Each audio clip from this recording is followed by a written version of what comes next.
जी हाँ, मुझे जवाब चाहिए। नमस्कार, आपके साथ हूं मैं राजीव शर्मा। पश्चिम बंगाल की राजनीति विधानसभा चुनाव के ऐन पहले तेजी से करवट लेती हुई दिख रही है और इसी पर हमें जवाब चाहिए कि बंगाल में क्या कुछ होने वाला है या फिर क्या कुछ हो रहा है। और शुरुआत कर लेते हैं उस बड़ी खबर के साथ। बंगाल के चुनाव के लिए बीजेपी ने दूसरी लिस्ट जारी कर दी है। तीसरे चरण के लिए उम्मीदवारों के नाम का ऐलान कर दिया गया। 27 सीटों के लिए उम्मीदवारों के नाम का इस लिस्ट में ऐलान किया गया। अशोक लहरी को अलीपुरद्वार से टिकट मिला है। निशीथ प्रामाणिक को दिनहाटा से, बाबुल सुप्रियो जाना माना नाम टोलीगंज से टिकट दिया। स्वप्न दास गुप्ता तारकेश्वर से टिकट मिला है। डोमजर से राजीव बनर्जी, पायल सरकार को बेहाल ईस्ट से टिकट मिला है। यश दास गुप्ता को चंडी ताला से, डॉक्टर इंद्रनील खान कस्ब से चुनाव लड़ेंगे। अंजना बसु सोनारपुर साउथ से चुनाव लड़ेंगी। पहले दो फेज की हमने पहले से अनाउंसमेंट कर दी है सारी सीटों का। अब जो थर्ड फेज में 31 सीटें हैं। आज हम 27 सीटों को 27 सीट को प्रत्याशियों के लिए घोषणा यहां से कर रहे हैं, जिसका केंद्रीय चुनाव समिति में ने उसका अनुमोदन किया है। उसी के साथ साथ चौथा फेज जो है, फोर्थ फेज में 44 सीटें हैं। 44 सीटें में 36 सीटें 36 सीट की घोषणा आज पश्चिम बंगाल के यहां से कर रहे हैं। और कुल मिलाकर अगर थर्ड और फोर्थ फेज देखें तो हम 63 कैंडिडेट इन दोनों फेज की घोषणा आज हम यहां से कर रहे हैं। वेरी सीनियर लीडर, बहुत ही सीनियर व्यक्ति हैं राजनीति में, जो ममता बनर्जी की पार्टी से त्याग पत्र दे के आए थे। ऐसे राजीव बनर्जी वह डोमजूर से चुनाव लड़ेंगे। डोमजूर, यस, बंगाली में डोमजूर से चुनाव लड़ेंगे। और बहुत ही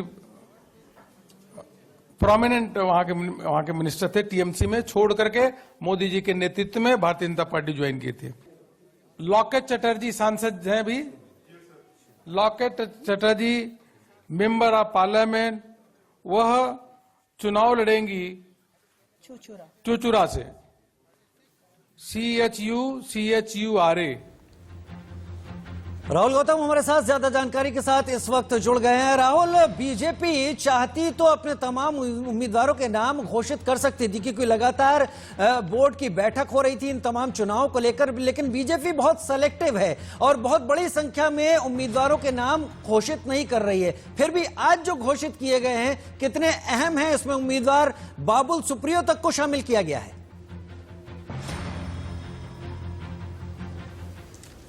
सही कहा आपने।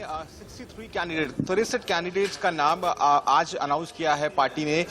अगर इन नामों पर अगर आप गौर करें तो इनके अंदर एक केंद्रीय मंत्री बाबुल सुप्रियो भी हैं, जो कि टोलीगंज से चुनाव लड़ेंगे। इसके अलावा जो फॉर्म MP हैं लॉकेट चैटर्जी, उनको भी पार्टी ने चुनावी मैदान में उतारा है। इसके अलावा जॉय दास गुप्ता है, स्वपन दास गुप्ता है, वो भी एक राज्यसभा MP हैं। तो जॉय दास गुप्ता है, वो एक फिल्म इंडस्ट्री के बैकग्राउंड से आते हैं।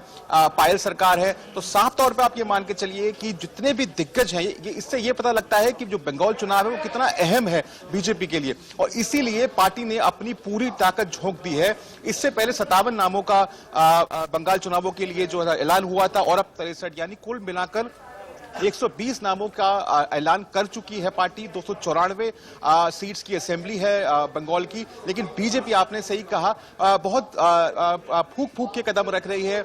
ऐसे लोगों को टिकट दे रही है जिनके पास विनेबिलिटी फैक्टर है, जो जीत सकते हैं चुनाव, जो कि पार्टी को सत्ता में ला सकते हैं।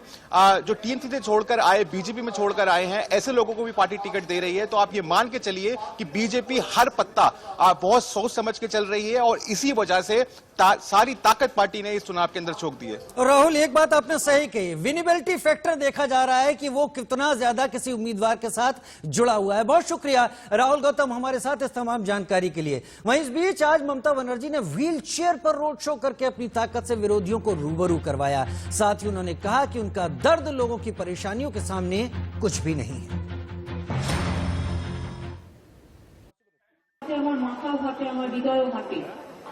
চোট হয়ে থাকা মানে সারা শরীরেই আমার কালো কালো চিহ্ন ভর্তি, কিন্তু আমি এসব তোয়াক্কা করিনি।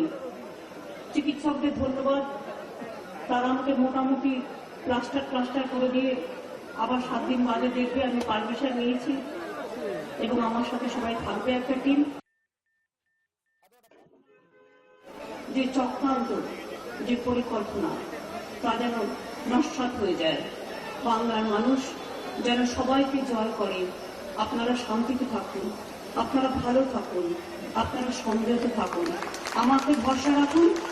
আমি আবার বলছি, আমি হুইল চেয়ারে ভাঙা পায়ে আমি সারা বাংলা ঘুরে বেড়াবো আর খেলা হবে। মনে রাখবেন, নিহত বাঘের থেকেও আহত বাঘ আরো ভয়ঙ্কর। और इसके साथ कि ममता बनर्जी ने इस रोड शो करके अपनी ताकत अपने तमाम विरोधियों को दिखाई, वहीं ये इस बात पर भी लोगों का फोकस है कि आखिर टीएमसी का मैनिफेस्टो इस बार क्या रूप लेगा। ममता का मैनिफेस्टो किन बातों पर फोकस रहेगा? मुस्लिम मतदाताओं की बात है, उन पर फोकस करने की बात है। मतुआ, राजवंशी, किसान, महिला, युवा, छात्र और मछुआरे, इन सब पर फोकस रखने की बात है। उम्मीद यह भी थी कि आज ममता बनर्जी की पार्टी टीएमसी अपना मैनिफेस्टो सामने रख लेगी, लेकिन आज ऐसा नहीं हो पाया अब तक। बिहार की राजनीति की बात करें यहां पर साथ साथ कि ममता जिन जिन चीजों पर फोकस कर रही हैं वो आप देख रहे हैं। और अगर हम बिहार की राजनीति की बात करें, बिहार में नीतीश ने 7 निश्चय अपने रखे थे, पंजाब में कैप्टन के 9 नुक्ते रहे थे, आंध्र में जगन के 9 रत्नालू थे, तमिलनाडु में स्टालिन के 7 वादे थे। ममता के क्या 10 वादे होंगे? और ममता के इन्हीं वायदों पर तमाम बातें टिकी रहेंगी कि वोटर से कितना कनेक्ट साबित कर पाती हैं। और वो वायदे क्या हो सकते हैं, हम उनकी भी बात कर लेते हैं। अगर ममता का मैनिफेस्टो होता है, राशन की मुफ्त डिलीवरी की बात हो सकती है, बिचौलियों का सफाया किए जाने की बात हो सकती है, पीडीएस यानी पब्लिक डिस्ट्रीब्यूशन सिस्टम को बढ़ावा दिए जाने की भी बात इसमें हो सकती है, स्वास्थ्य पर फोकस हो सकता है और साथ ही नौकरियों का वादा और पेट्रोल डीजल पर सब्सिडी हो सकती है। तो बंगाल की राजनीति में अभी भी इस बात को कतई नहीं मानना चाहिए कि टीएमसी किसी भी तरह से दबाव में है। हालांकि बीजेपी जरूर एग्रेसिव है। मेरे साथ तमाम खास मेहमान इस वक्त जुड़ रहे हैं। बापा चटर्जी साहब बीजेपी प्रवक्ता के तौर पर जुड़ रहे हैं, शिवानंद द्विवेदी पॉलिटिकल एनालिस्ट के तौर पर, प्रेम कुमार जी मेरे साथ जुड़ रहे हैं और हमारे प्रोग्राम का एक जाना पहचाना चेहरा है। प्रेम कुमार जी, स्वागत है आपका। संजय सरकार साहब टीएमसी से हमारे साथ जुड़ रहे हैं, राहुल लाल साहब भी पॉलिटिकल एनालिस्ट के तौर पर मेरे साथ जुड़ रहे हैं। सबसे पहले बापा चटर्जी साहब आपसे, क्योंकि बीजेपी ही वो पार्टी है जो एग्रेसिव होकर उतरी है और शायद पहली बार पश्चिम बंगाल की राजनीति में बीजेपी ने अपने को एक ध्रुव की तरह स्थापित भी किया है कि चुनाव बीजेपी और टीएमसी के बीच हो रहा है। 291 उम्मीदवार घोषित किए ममता दीदी ने। आपने कुल जमा मिलाकर जो आपकी संख्या है वो अभी 100 के करीब पहुंची है, कुछ ज्यादा हुई है। तो ऐसा क्यों फूक फूक कर इतना ज्यादा कदम क्यों रख रही है? क्या अभी भी घबराहट है टीएमसी से? टीएमसी से भाजपा को कोई घबराहट नहीं है, घबराहट टीएमसी को है। और फूक फूक के कदम इसलिए हम लोग रख रहे हैं क्योंकि हम लोग चाह रहे हैं बंगाल को सही मायने में, मोदी जी ने कहा है आसोल परिवर्तन, तो आसोल परिवर्तन लाने के लिए फूक फूक के कदम रखना होगा।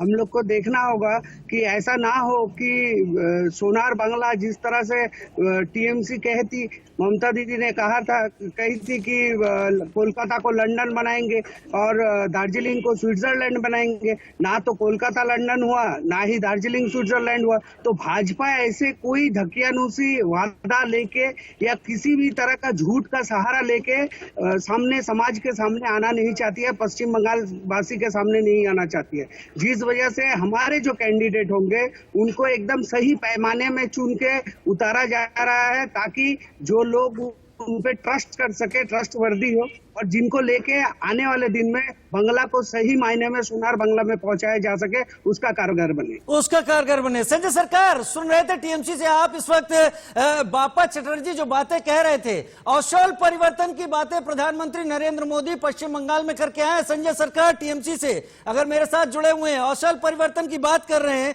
आपने अपने तमाम बड़ा एक कैंडिडेट का चंग सबसे पहले सामने रख दिया, पूरी ताकत के साथ उतरने की बात कही, एक इशारा अपने वोटर के बीच में दिया। घोषणा पत्र लाने वाले थे, वो अचानक आज अभी तक नहीं आया है। क्या अब आपको लग रहा है कि कैंडिडेट तो सामने रख दिए, अब वायदे बीजेपी के पहले देख लें, फिर उसके बाद अपने वायदे जनता के सामने रखेंगे? देखिए, मैं 291 जो चुनाव क्षेत्र हैं जहां पर उम्मीदवार हैं, हम ऑलरेडी उम्मीदवार दे चुके हैं। भारतीय जनता पार्टी का अगर बात कहा जाएंगे तो भारतीय जनता पार्टी को देवलियापन बहुत सामने आता है, तो उसको उम्मीदवार दे नहीं पा रहे हैं, उम्मीदवार जुगाड़ नहीं कर पाए हैं। सबसे बड़ा बात है, मेरा 78,903 बूथ था, ठीक है, अभी 1,01,000 बूथ हुआ है।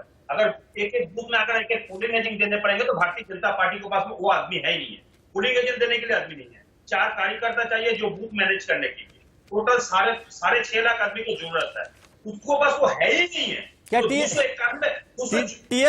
टीएमसी से और लोग नहीं जा रहे हैं बीजेपी में, जो जुगाड़ की बात उम्मीदवार नहीं जुगाड़ पा रहे हैं? मेरे बात करने दीजिए, उसके बाद बताते हैं जी। और जो 6.5 लाख का कार्यकर्ता का जरूरत है, उनको बस है ही नहीं, तो कैसे उम्मीदवार खड़ा कर देंगे? चुनाव जीतने के लिए बूथ मैनेज करने पड़ता है, जहां पर पोलिंग एजेंट की जरूरत पड़ता है, 4 आदमी को जरूरत पड़ता है बूथ मैनेज करने के लिए, वो आदमी नहीं है तो आप 294 विधानसभा। बापा चटर्जी हाथ नीचे रखिए, आऊंगा। एक मिनट खत्म करने दीजिए मेरे को, उसके हाँ, कंप्लीट कीजिए। ये रह गया मेरा, और रह गया मैनिफेस्टो को गाड़ी में बता रहा है, हम किसी को देख के नहीं करते, दूसरे हैरान ना होना, खुदा आपको भी रहेंगे, परेशान न रहना। इसका मतलब आप समझ पाए तो इशारा समझदार के लिए काफी होता है, तो अगर वो इशारा समझ पाए तो आप समझ जाएंगे।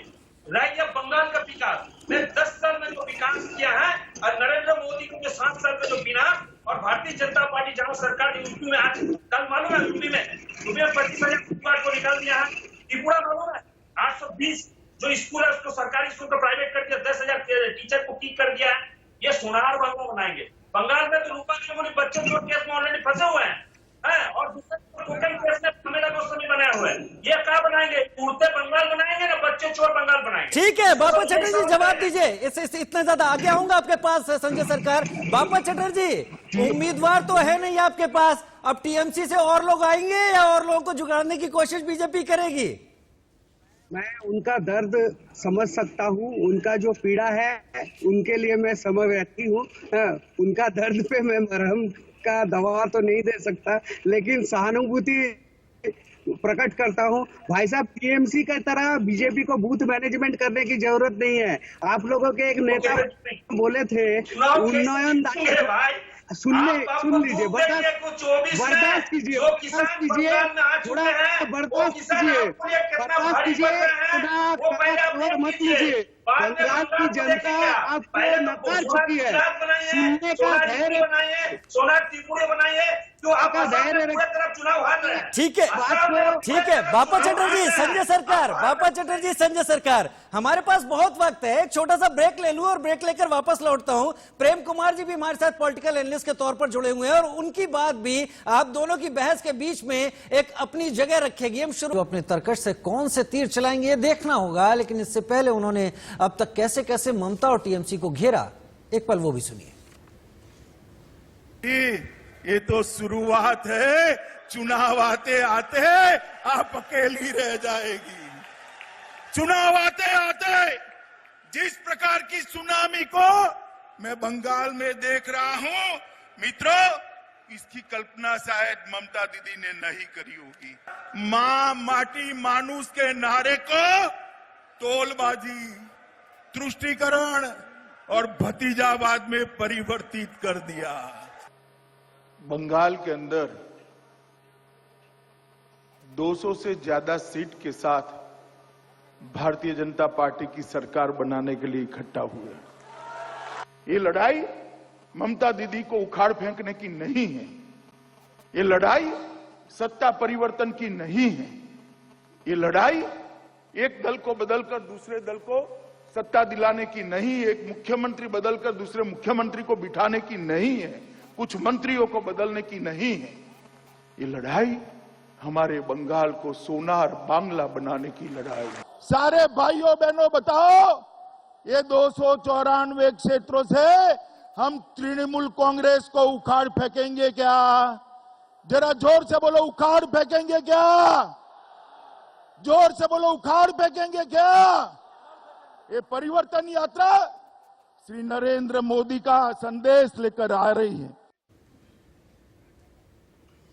गृहमंत्री अमित शाह सीधे सीधे चुनौती देते हुए अब से पहले जितनी भी उन्होंने रैलियां की उसमें टीएमसी को चुनौती दी कि टीएमसी अब अकेली रह जाने वाली पार्टी होने वाली है जल्दी। हमारे साथ तमाम खास मेहमान इस वक्त जुड़े हुए हैं। हमारे साथ बापा चटर्जी जुड़े हुए हैं, हमारे साथ संजय सरकार टीएमसी से जुड़े हुए हैं, प्रेम कुमार जी जुड़े हुए हैं और राहुल लाल पॉलिटिकल एनालिस्ट के तौर पर हमारे साथ इस वक्त जुड़े हुए हैं। शुरुआत प्रेम कुमार जी आपसे कर लेता हूं। आपने सुना होगा बापा चटर्जी को और आपने संजय सरकार साहब को सुना होगा। संजय सरकार साहब का यह कहना था कि बीजेपी के पास उम्मीदवार ही नहीं है, वो ढूंढ ढूंढ कर उम्मीदवारों को सामने ला रही है, ऐसे उम्मीदवार जो टीएमसी को चुनौती दे पाए। मेरा आपसे सीधा सवाल, क्या आपको लगता है जिस तरह से बीजेपी ने अभी अपने कैंडिडेट डिक्लेयर किए हैं और 291 के करीब टीएमसी काफी पहले डिक्लेयर कर चुकी है, क्या बीजेपी इस वक्त मैन टू मैन मार्किंग की तरीके से अपने उम्मीदवारों को फील्ड कर रही? क्योंकि ममता बनर्जी राजनीति की कोई इंटर्न तो है नहीं, वो एक मझी हुई खिलाड़ी है, लिहाजा अगर उन्हें मात देनी है तो man to man marking type से कैंडिडेट सामने लाना ही बीजेपी के लिए ठीक रहेगा।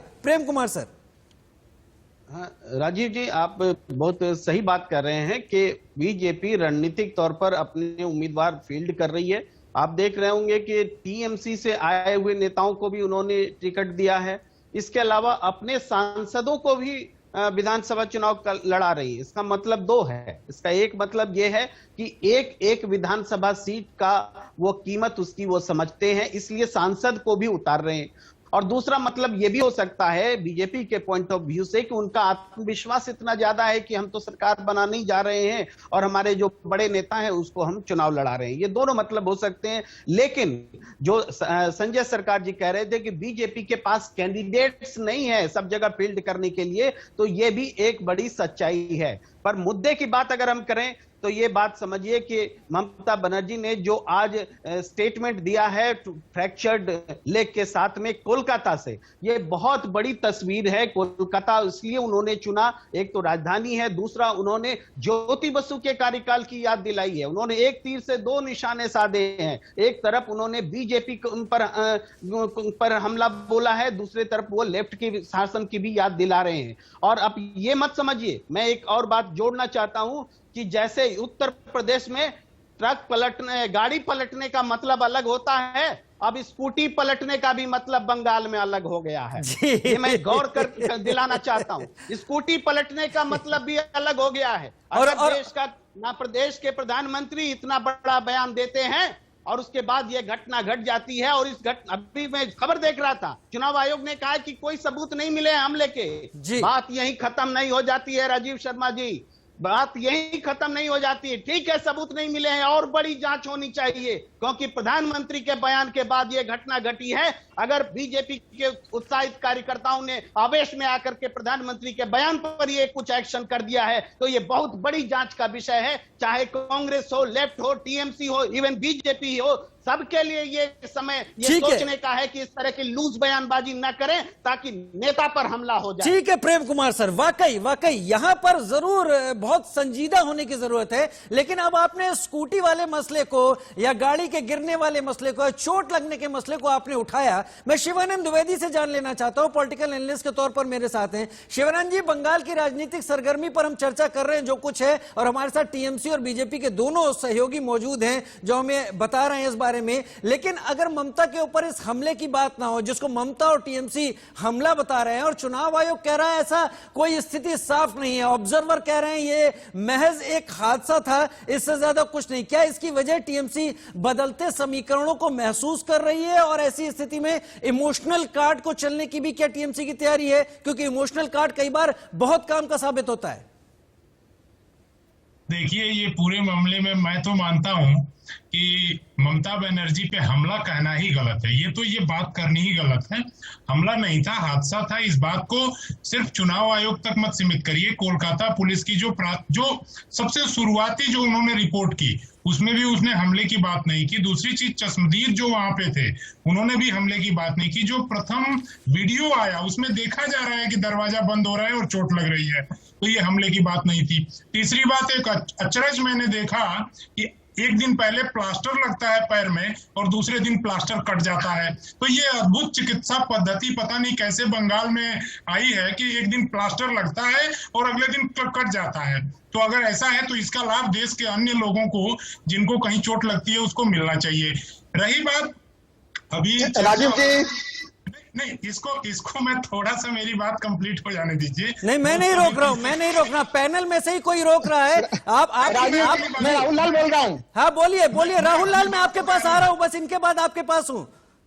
हाँ शिवानंद जी कंप्लीट कीजिए। क्या है कि बंगाल की राजनीति में मैं पहले भी इस चैनल पे कह चुका हूं, कहीं ना कहीं ममता बनर्जी अब उस पीआर एक्सरसाइज में फंस गई हैं जिसमें उनको लग रहा है उनका एग्रेसिव राजनीति नहीं चलेगा, तो अब वो उनको सहानुभूति जैसे हथकंडों की जरूरत पड़ रही है।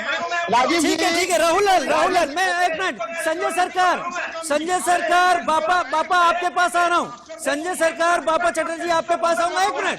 संजय भाई मेरे एक पैनलिस्ट ने भी बोला नहीं है, एक मिनट, ठीक है। राजीव जी बोलिए राहुल आप बोलिए। सबसे महत्वपूर्ण चीज मैं जो कहना चाहूंगा कि जो यहाँ पे ममता हुई है वो प्रयोग है कि यही हो गया है, वो हादसा है। देखिए इस मामले में हम लोग को समझना चाहिए कि चुनाव आयोग भी कहीं न कहीं कटघरे के दायरे में खड़ी हो गई, इसलिए कि देखिए जब आप नामांकन पत्र दाखिल करते हैं तो नामांकन पत्र दाखिल करने के बाद प्रत्याशी की जो गतिविधियां होती है उसके बिल्कुल वीडियो रिकॉर्डिंग किए जाते हैं। तो आखिर अगर वो हादसा भी हुआ या दुर्घटना थी या हमला था तो उसके वीडियो फुटेज चुनाव आयोग को जारी करने चाहिए थे। चुनाव आयोग बिल्कुल उस क्षण के वीडियो फुटेज जारी नहीं कर पा रहा है, यह अत्यंत आश्चर्य की बात है। ये क्योंकि ये दूध का दूध और पानी का पानी अलग करने का कहानी ये चुनाव आयोग के पास होनी चाहिए थी। जब दोनों पार्टियां अलग अलग आरोप प्रत्यारोप लगा रही हैं तो फिर चुनाव आयोग किस जगह पे और क्या कार्य कर रहा है? संजय सरकार बहुत वैलिड पॉइंट है, वैलिड पॉइंट उठाया राहुल जी ने। संजय सरकार वैलिड पॉइंट उठा रहे राहुल। इलेक्शन कमिश्नर का अंडर में हो जाए तो मॉडल कोड ऑफ कॉन्डक्ट हो जाए तो पूरा देखभाल का इलेक्शन कमिश्नर के पास रहिए। शिवानंद जी को बात, शिवानंद जी बहुत ही मूर्ख आदमी है।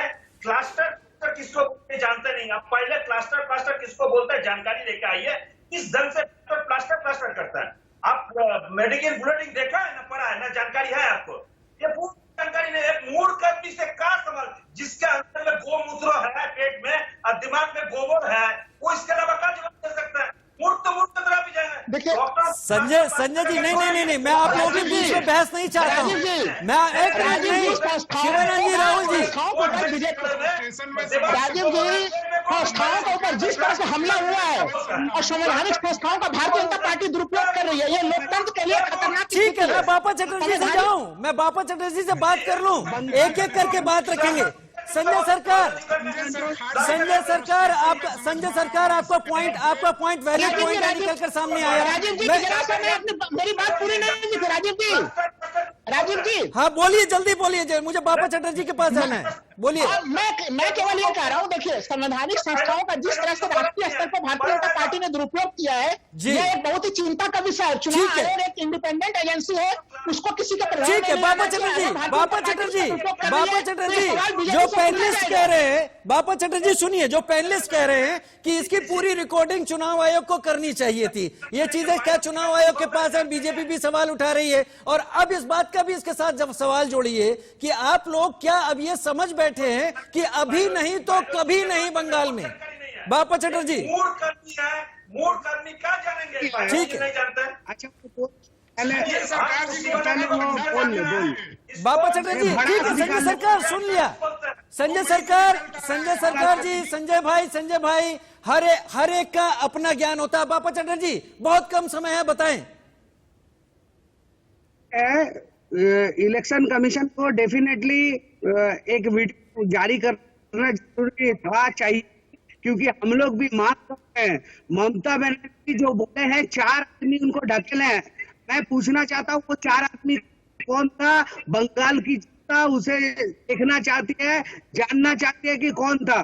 मुझे ऐसा लगता है कि जिस तरह से आपके पैनलिस्ट जिस तरह से सोच रहे हैं या दिमाग लगा रहे हैं कि पूरे तरह से ठीक है। मैं एक बात बहुत अच्छी तरह समझ गया हूं। मां माटी मानुष के बीच इस वक्त जो स्थिति है उसमें ममता बनर्जी को कतई कमजोर समझने की, हल्के में लेने की जरूरत शायद राजनीतिक दलों को नहीं होनी चाहिए। ममता बाउंस बैक कर रही हैं। एक बार फिर उन्होंने कोलकाता में रोड शो किया है और उन्होंने ये जतला दिया है कि ममता बनर्जी अब भी वो चेहरा है जो बंगाल की राजनीति में अहम स्थान रखती हैं। बीजेपी हालांकि मैन टू मैन मार्किंग की रणनीति पर काम जरूर कर रही है। फिलहाल इस डिबेट में इतना ही, वक्त छोटे से ब्रेक का।